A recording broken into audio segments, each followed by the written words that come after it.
The Nile is the longest river in the world. On its epic journey, it encounters frozen mountains and scorching deserts, vast inland seas, and crashing cataracts. Its fertile floodwaters gave rise to ancient Egypt, one of the most powerful civilizations the world has ever known. What feeds this inexhaustible river? And what makes its waters so extraordinarily fertile?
Longer than any other river on the planet, the mighty Nile flows for 6,730 kilometers. From deep in the heart of Africa, all the way to the Mediterranean coast in the north. More than half its length runs through desert, creating in Egypt's Nile Valley and Delta the largest oasis on Earth. Wildlife, from the tiniest insects to nature's giants, is inextricably linked to its waters.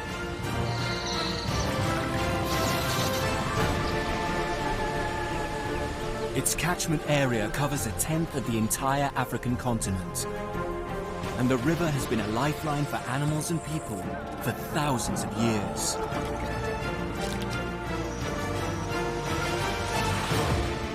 Ancient Egypt, one of history's most powerful and successful civilizations, depended entirely on the Nile River.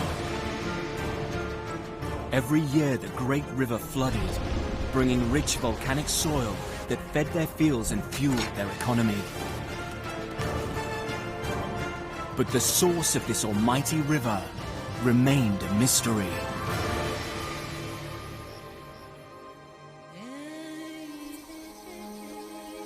The secrets behind the Nile's great power and influence lie in far-flung corners of Africa, about which ancient Egyptians could only dream. Across the continent, giant lakes collect billions of gallons of water, which are released with cataclysmic force.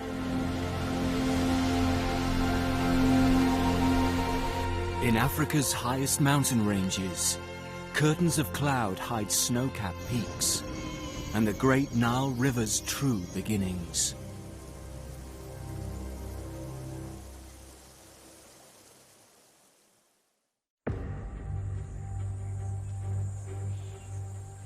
The Nile has flowed through Egypt for thousands of years, but time seems to have stood still. Traditional feluccas still ply their trade along the river, catching the wind to take them upstream and using the Nile's currents to return. On the banks, farmers still cultivate the land as the ancients did. For the ancient Egyptians, life was a constant battle to keep the Sahara Desert that surrounded them at bay. Beyond the river's fertile banks lay a formidable wasteland where almost nothing could survive. Every summer the Nile flooded, rising by as much as 10 meters. This extraordinary inundation brought not just water, but fertile black silt. This was the secret to the great civilization's success. Ancient Egyptians called their land Kemet, meaning black land. The rich mud was a natural fertilizer. Its arrival each year helped keep the deadly Red Desert in check. People prospered and pharaohs flourished.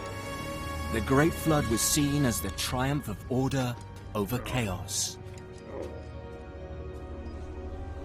Ancient Egyptians explained the natural phenomena they encountered in the world around them with elaborate mythology. Even the smallest of creatures had a huge part to play in ancient Egyptian myth. Dung beetles, or scarabs, are living waste disposal units. They perform a vital role in the ecosystem, clearing up dung and recycling its nutrients. But ancient Egyptians gave them a much loftier significance. They believed in a mighty scarab called Khepri, the god of dawn and renewal. Khepri rolled the sun across the heavens, just as the humble beetle rolls its ball of dung across the land. Male scarabs are the strongest insects in the world. A male collects a huge dung ball that can be 50 times his own weight.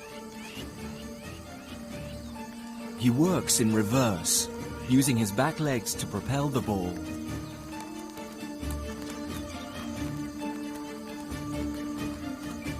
He presents this great gift to a female.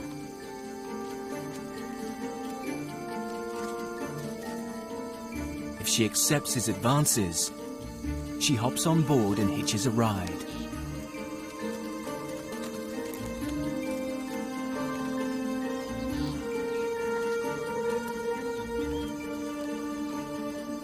The beetle navigates using the sun,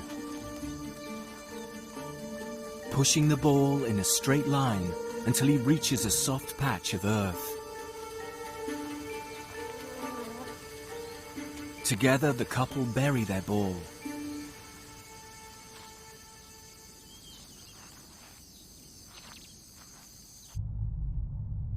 And in the privacy of this underground home, the female lays an egg. The ball of dung is enough to feed a growing grub, until it is ready to emerge and begin the cycle again.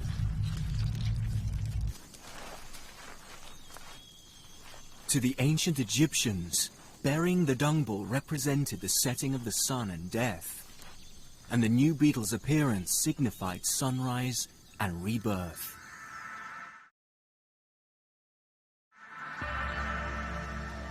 This cycle of birth and renewal was echoed in the rhythm of flooding and fertility that the Nile produced each year. The great river's effect on the lives and culture of ancient Egyptians was enormous, yet the pharaohs knew nothing of the source of this great bounty. 3,300 kilometers due south of the Nile's bountiful delta in Egypt lies the largest lake in Africa, Lake Victoria.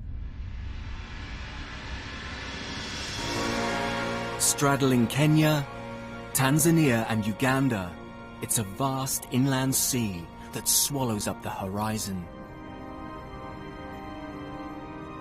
Local people once believed this monstrous body of water stretched to the end of the world.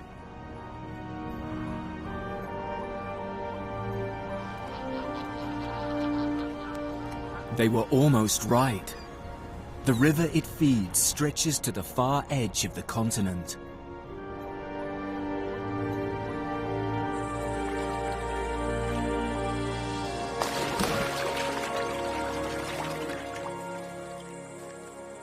Today, Lake Victoria is the hub of a global fishing industry. Small fish markets thrive on the lake's Ugandan shores. Tilapia and Nile perch are a mainstay of the local diet.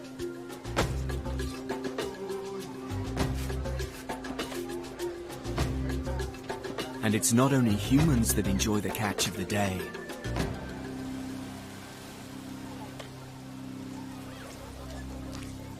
Marabou storks are scavengers, ready to take advantage of their untidy human neighbors.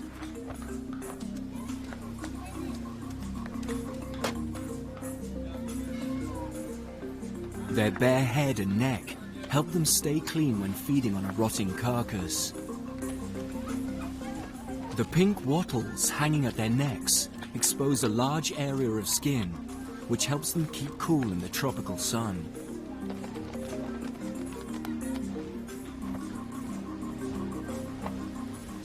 Hammerkops usually shovel through the shallows in search of small fish and frogs. But here, they have an ocean of fish scales to forage in.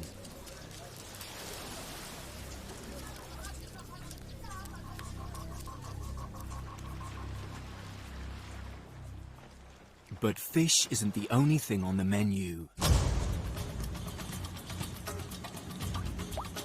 Lake Victoria has another bounty hidden in its depths.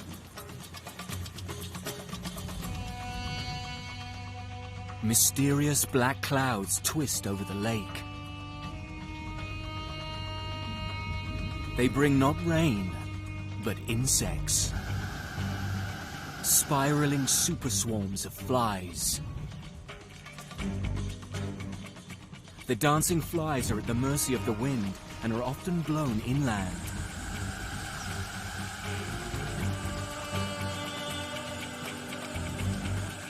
Each month at new moon, the tiny flies emerge from the lake with one thing on their mind.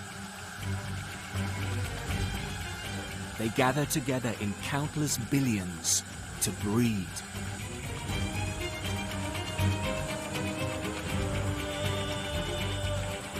In each cloud, there are more individual flies than there are humans on planet Earth.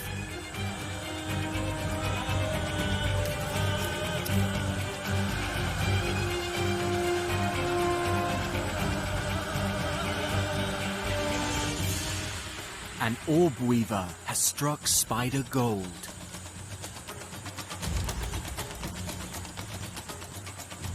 Swarms can be so dense that people have been known to suffocate when caught in them.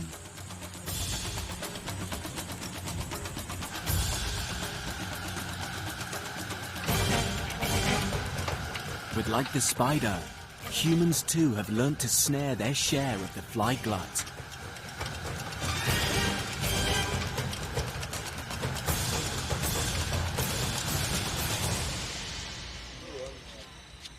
Thousands of tiny bodies are molded into patties and cooked.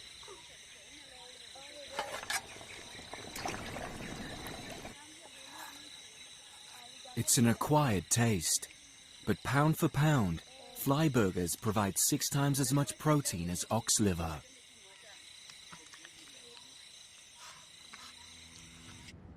Lake Victoria sits on the East African plateau, between the east and west branches of the Rift Valley. It holds nearly 3,000 cubic kilometers of water, the equivalent of 800 million Olympic swimming pools. Ancient Egyptians believed the source of the Nile to be a primeval ocean. Instead, it is a gigantic landlocked basin that has just one outlet.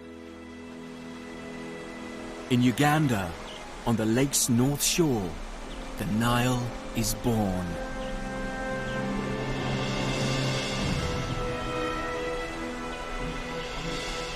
The great river begins life with a roar,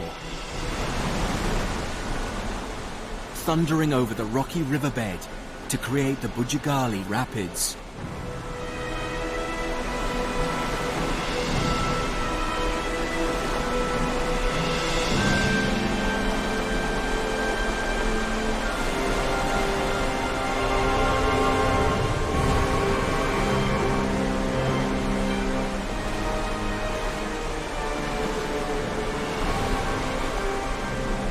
Caught in the middle of this raging torrent, it would be easy to believe the great river had enough power to keep flowing forever.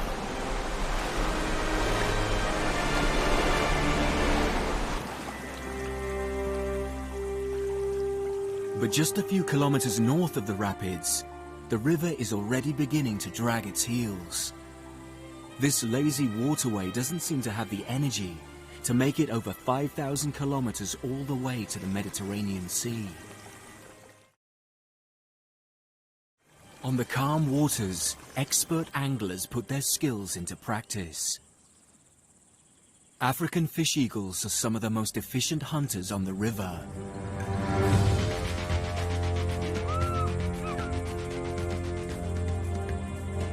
Their eyesight is 5 times sharper than a human's, and their curved, spiny talons are perfectly adapted for gripping slippery fish.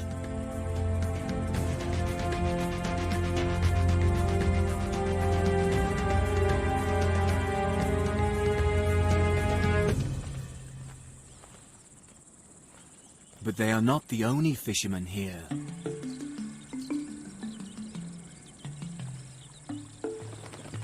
A hovering pied kingfisher flaps its wings 8 times a second. The tail helps it to balance, so it can keep its head perfectly still and pinpoint prey.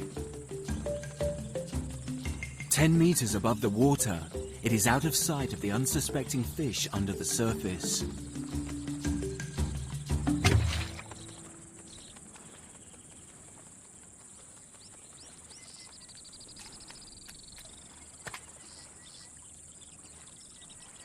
Pied kingfishers swallow an average of 7 fish every day.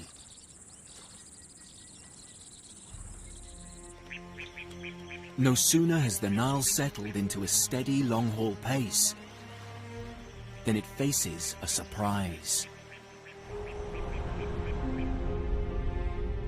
In northwestern Uganda, the river encounters one of Africa's most extraordinary natural formations, Murchison Falls. The broad river is suddenly forced through a rocky gap just 7 meters wide.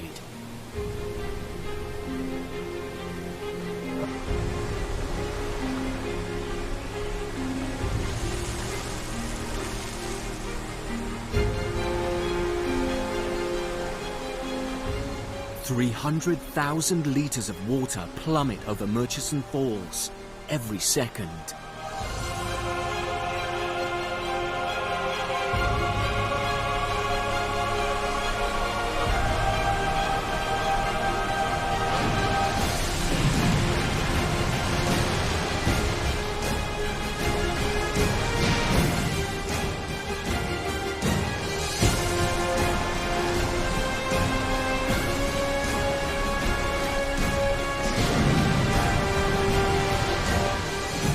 It's the most powerful waterfall in the world.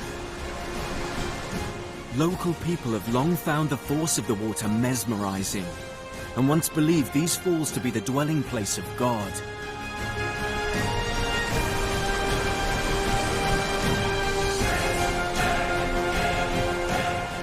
Even today, the falls are regarded as a spiritual place.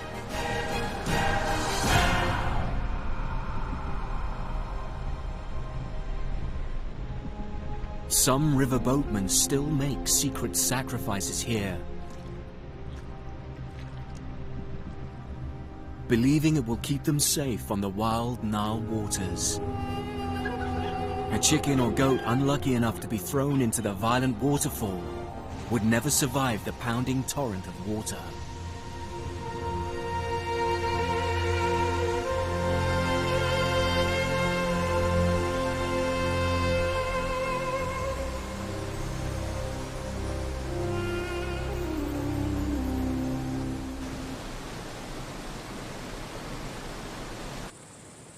Which is perhaps just as well, given the creatures that live downstream.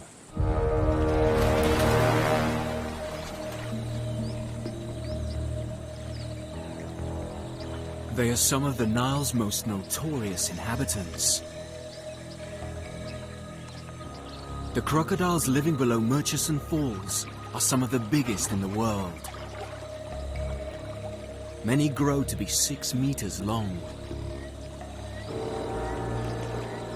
The secret behind their huge size lies in the power of the Nile River itself. Lots of fish are swept over Moshi Falls, knocked senseless or even killed by the violent force of the water.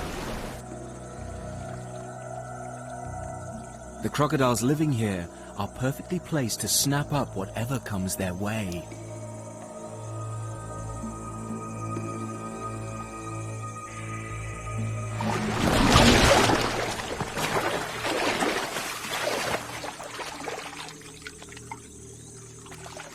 Crocodiles have been part of the Nile's story since its beginning. A near-perfect predator, they have changed little since the time of the dinosaurs. They can live for months without eating, and even live through drought in a state of suspended animation. Their ability to survive when others around them were starving inspired awe in the ancient Egyptians.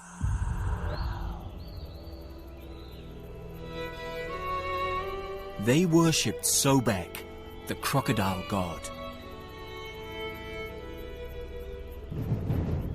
To a people so dependent on the river, the ferocious crocodile was a terrifying prospect, an ever-present danger.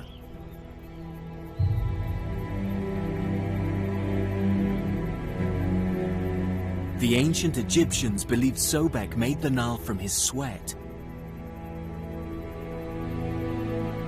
They feared him, but they couldn't survive without him.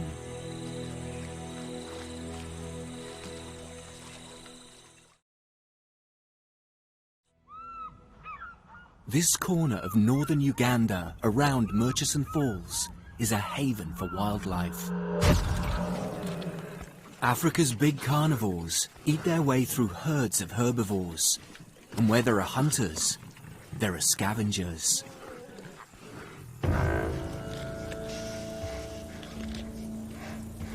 Jackals are quite happy to stand back and let the big cats do the hard work.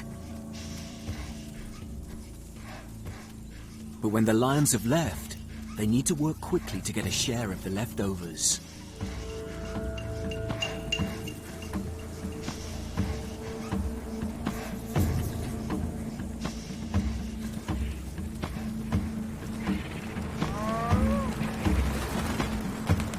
Vultures and hyenas aren't the jackal's only competition. This male has made the mistake of pinching a meal on another jackal's turf.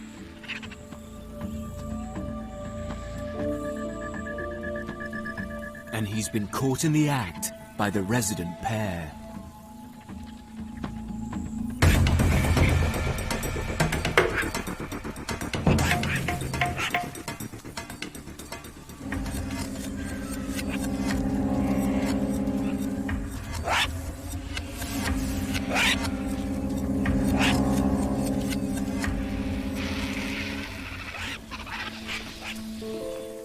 He knows when to cut his losses and look elsewhere for food.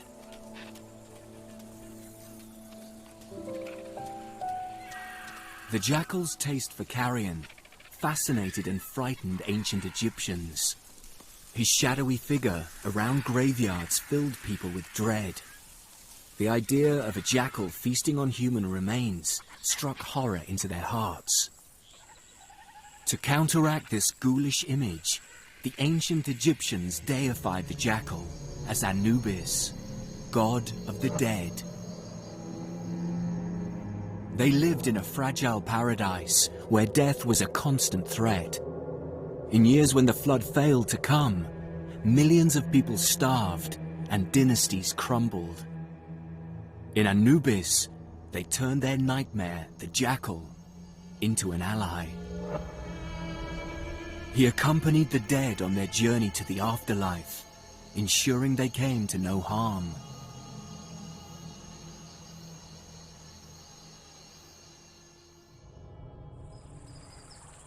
The Nile River never runs dry.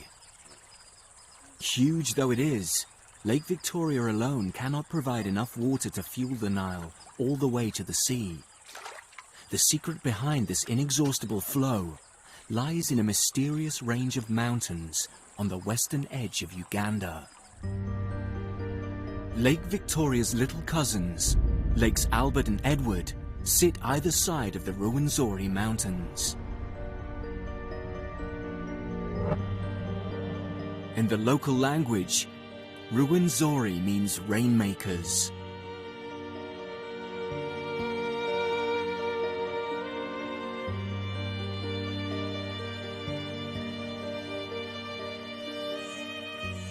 Almost permanently hidden by cloud, these mountains are some of the most humid and fertile in Africa.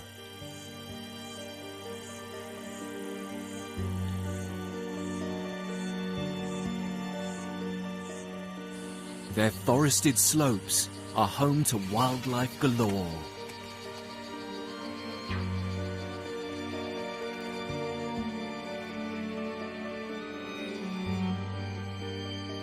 Olive baboons are some of the most widespread primates in Africa and have very complex social lives. Young baboons quickly learn their place in the troop hierarchy. If mum is high-ranking, then a baby baboon has little to fear. Babies inherit their mother's status and immediately go to the top of the pecking order, ahead of their brothers and sisters. The offspring of low-ranking females have a much tougher time. They are prime targets for persecution. This bully knows his little victim's mother is too lowly to intervene.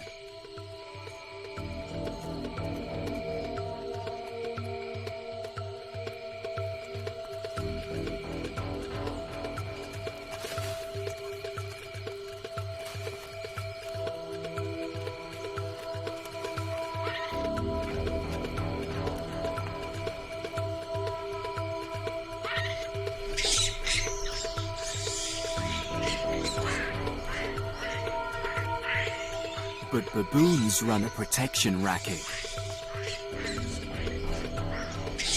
The baby has a godfather.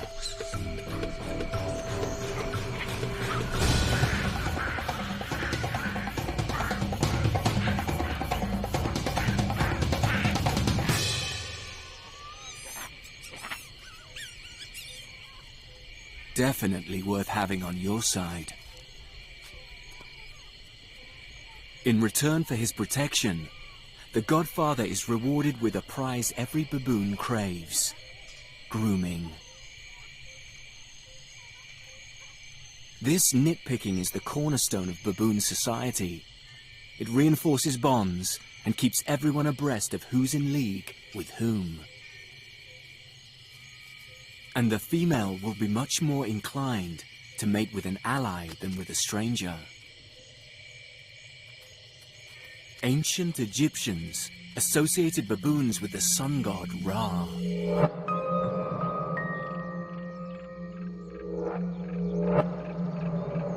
Baboons climb high to roost as the sun sets each night. They need to find a safe place to sleep out of reach of nocturnal predators.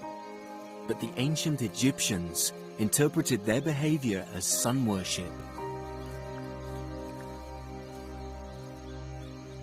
They salute the sun god as he disappears from view each night. And they are there to greet him when he rises in the morning once more.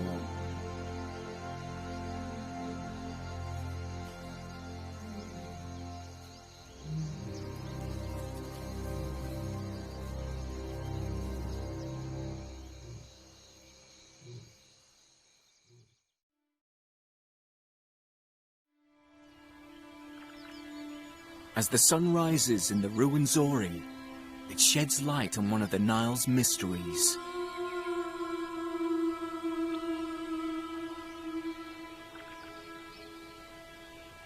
High above the baboon's forest home, the peaks of these mountains reach over 5,000 meters into the sky. So high that they are permanently covered with ice.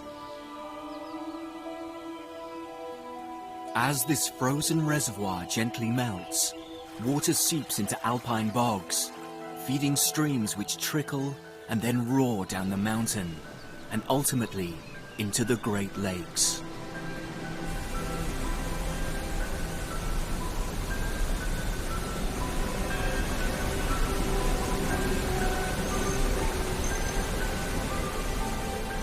Together, this family of lakes, Edward, Albert, and their mighty cousin Victoria, make up one of the largest freshwater reservoirs on the planet. It is this combined resource, constantly drip-fed by the slow melt of an equatorial glacier, which powers the Nile's epic voyage to the sea. With the full force of the Great Lakes and the Rainmaker Mountains behind it, the Nile can now afford to spread its waters wide.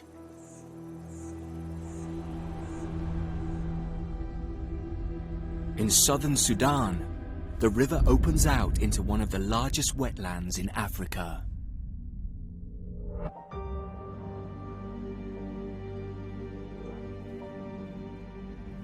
The Sud is one of the largest swamps in the world. In the wet season, it can stretch for over 130,000 square kilometers. It's a labyrinth of floating papyrus islands.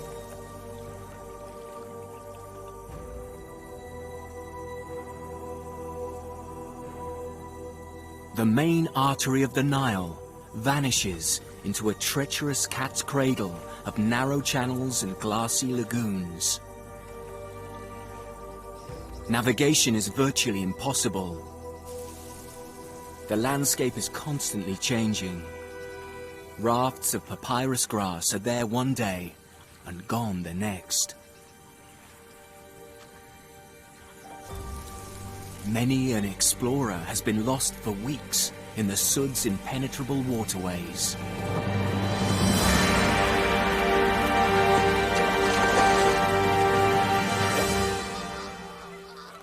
But one weird creature is perfectly adapted to life in this marshy maze.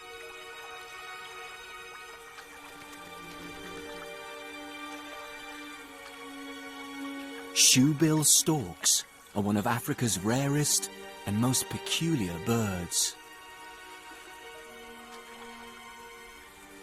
Standing over a meter tall, they brandish a 30-centimeter beak tipped with a wickedly sharp hook.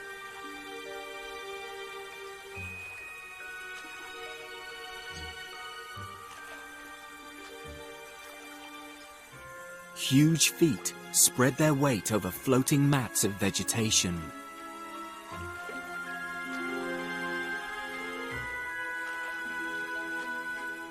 Massive eyes pick up the tiniest movements in the shallows.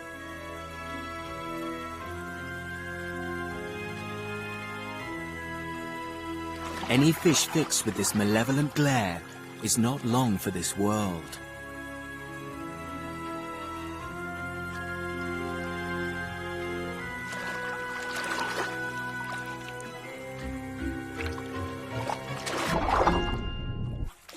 The colossal beak clamps slippery prey in a fatal grip.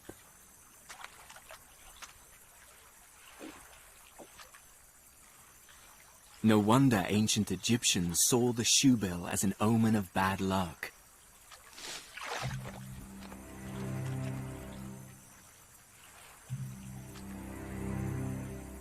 More than half the Nile's volume of water, some 20 billion cubic meters, is lost in the Sud. It evaporates from the shallow marshes, or is sucked up and exhaled by plants as they transpire. The swamp is like an enormous filter. The water that flows north from its absorbent reed beds is clear and devoid of nutrients. Like a giant sponge, the Sud sucks the life out of the Nile.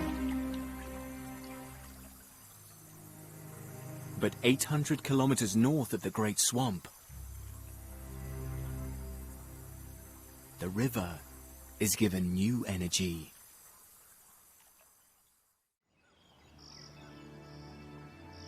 In the middle of Sudan, the Nile reaches Khartoum, and two worlds collide. Africa meets Arabia. East meets West. The Nile dominates a city that is one of the world's great crossroads.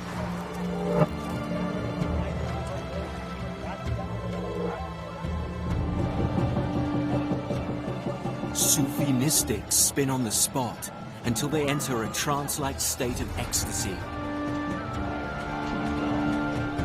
spanning the gap between heaven and earth.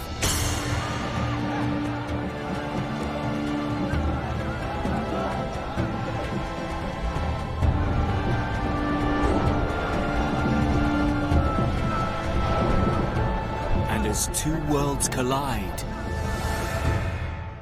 so do two rivers. For the Nile has another secret to reveal. There is not just one Nile River, but two. The White Nile, that has made its way here from the Great Lakes in Uganda, is joined at Khartoum by the Blue Nile.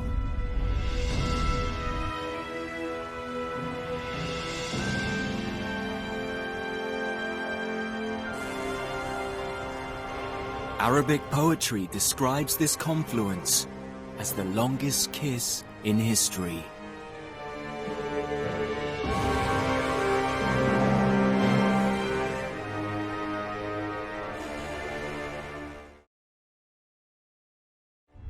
Two Niles united as one snake northwards from Khartoum to Egypt.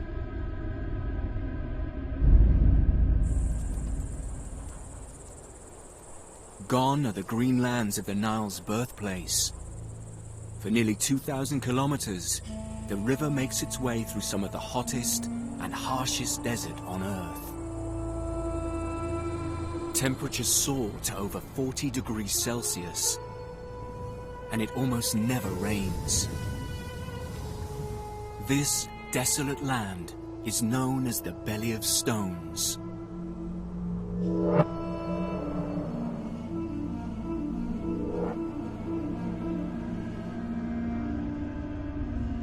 As it reaches Cairo, the Nile finally spreads into a wide lotus-shaped delta.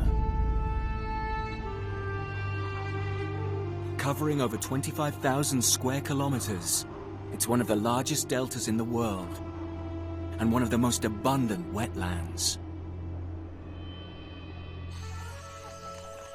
Each year, just before the Nile Delta flooded, ancient Egyptians saw flocks of sacred ibis arrive. The birds seemed to predict the coming of the flood, so people believed them to have infinite wisdom. The ibis was worshipped as Thoth, god of knowledge.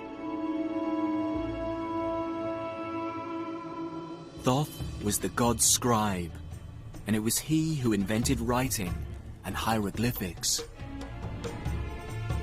As the ibis dipped for snails in the muddy flats, their curved beaks resemble a writing stick being dipped in ink.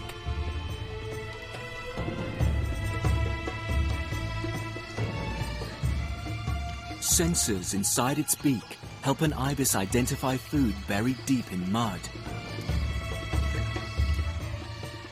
Nostrils at the base of the bill mean it can root out prey without having to pause for breath. So highly were ibis revered in ancient Egypt that killing one, even accidentally, was punishable by death.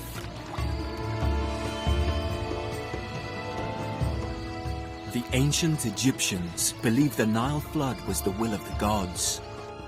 The annual arrival of millions of tons of fertile mud seemed nothing short of supernatural.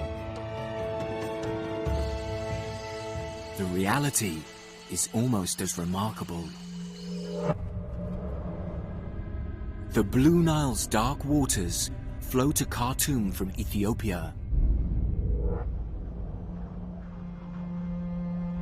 The river twists through one of the continent's most dramatic landscapes, The Blue Nile Gorge is over 1,000 meters deep and 20 kilometers wide.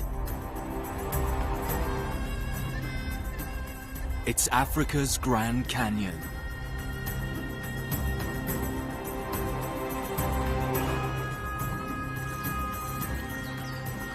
The river flows sedately through this mighty gorge. It hardly seems possible that this gentle river could have plowed such an enormous furrow in the land.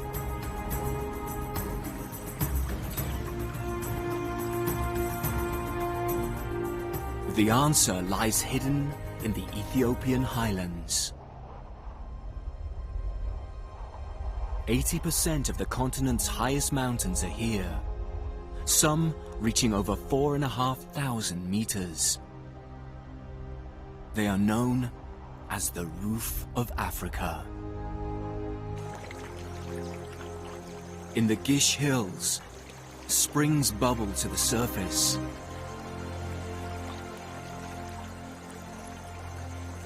Legend has it that a man once dropped a holy book in the water and returned 7 years later to find the book still bone dry. Local people believe this water has healing powers.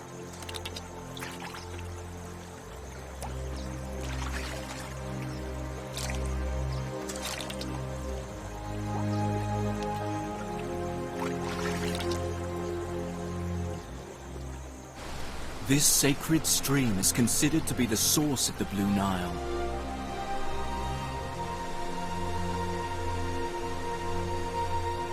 It flows into the highest lake in Africa, and it's here that the river's true power lies.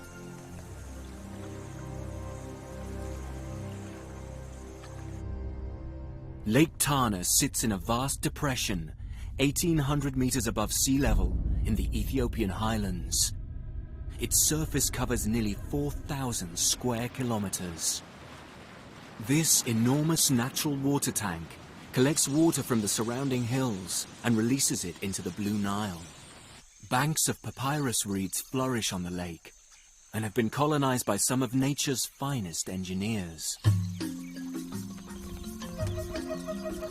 Male weaver birds build some of the most intricate nests in the bird world, and it's all done to impress the ladies.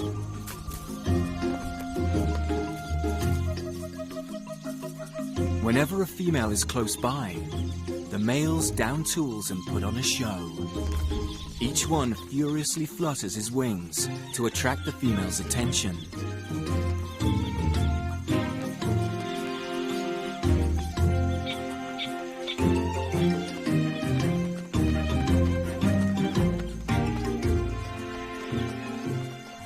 The females are tough customers, and each nest gets a thorough inspection.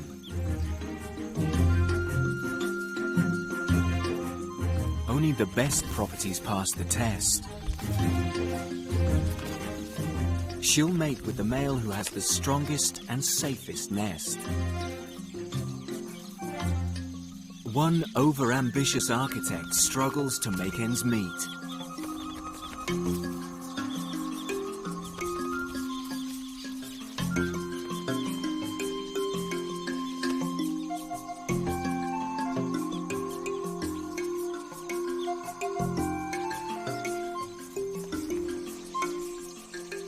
A half-finished house doesn't deter him from doing his best to attract a mate.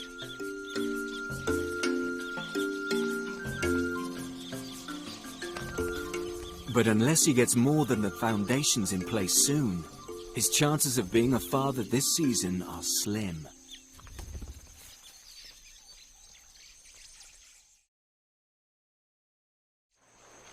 The Waito people have taken a leaf out of the bird's book and learnt to weave papyrus too. It's a skill the ancient Egyptians mastered over 5,000 years ago. Papyrus rafts are surprisingly seaworthy. The buoyant stems are strong and waterproof.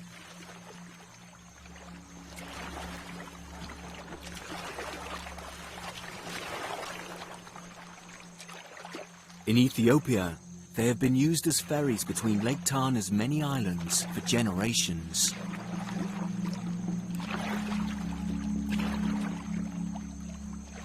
People share these waters with some dangerous neighbors. A hippo is a hazard no boatman wants to encounter.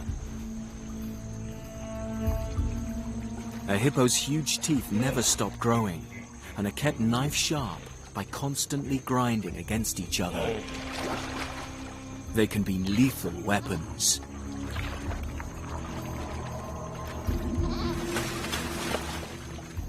To the ancient Egyptians, hippos represented chaos. Lurking just below the surface, they are a constant danger to people so reliant on a river. Hippos are some of the world's most aggressive mammals.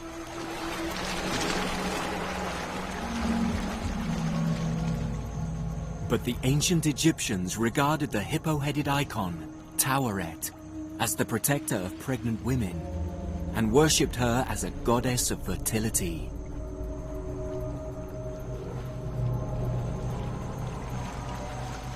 Hippos were feared, but admired for their ferocious protective streak.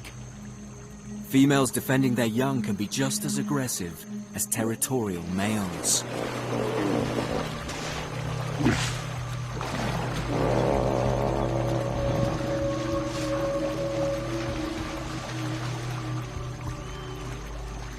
Hippos start practicing their fighting skills in adolescence.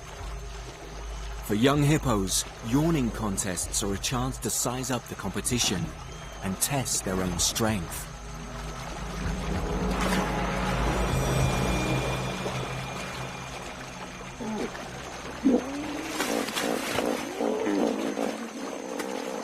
Ethiopia's Lake Tana is a fitting place to find an animal associated with procreation.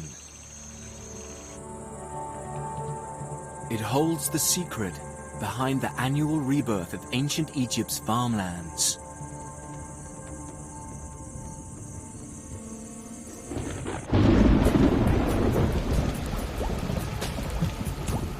Each June, monsoon winds from the Indian Ocean collide with the natural skyscrapers of Ethiopia's highlands, generating one of the wettest rainy seasons in Africa.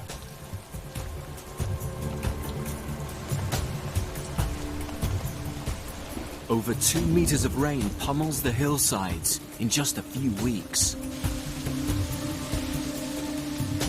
Rainwater scours the mountainsides, washing away loose volcanic soil rich in minerals.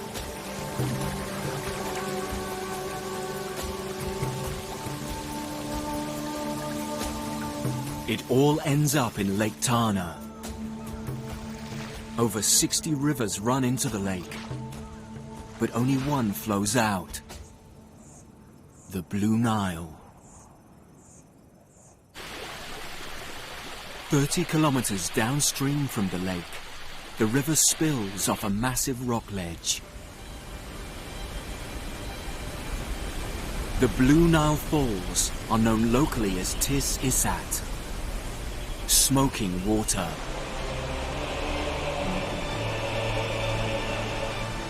It's the second largest waterfall on the continent.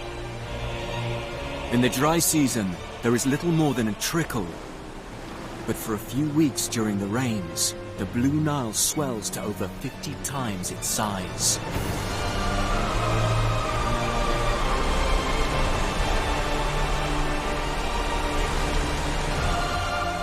It is this violent annual flood that has left such an extraordinary footprint in the Blue Nile Gorge.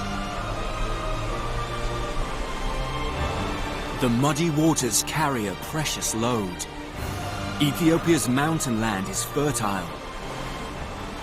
Each rainy season, 140 million tons of rich volcanic silt is swept downstream with the raging river.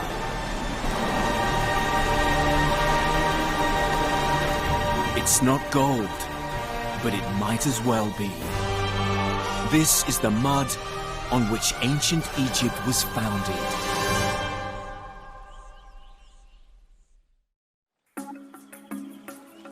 The Nile's secrets have been uncovered, its mysteries revealed. The great river starts out as two trickles in mountains far distant from each other. Through labyrinthine swamps and serpentine gorges, two rivers make their way towards each other. The White Nile is steady, constantly fed by the Great Lakes and the ruined Zori Mountains, ensuring the river never runs dry. But the Blue Nile carries the fertile silt that made the Nile Valley an oasis in the Sahara. United, they flow across the Great Desert, a ribbon of green snaking through a burning red wilderness. Today, the black gold from the Ethiopian highlands never reaches the Egyptian delta. A huge dam at Aswan spans the river and catches the silt before it reaches the valley. The yearly inundation that ancient Egyptians believed to be a God-given miracle is now under man's control. The floodwaters may have been tamed, but the Nile is still a lifeline to millions of people and animals throughout Africa.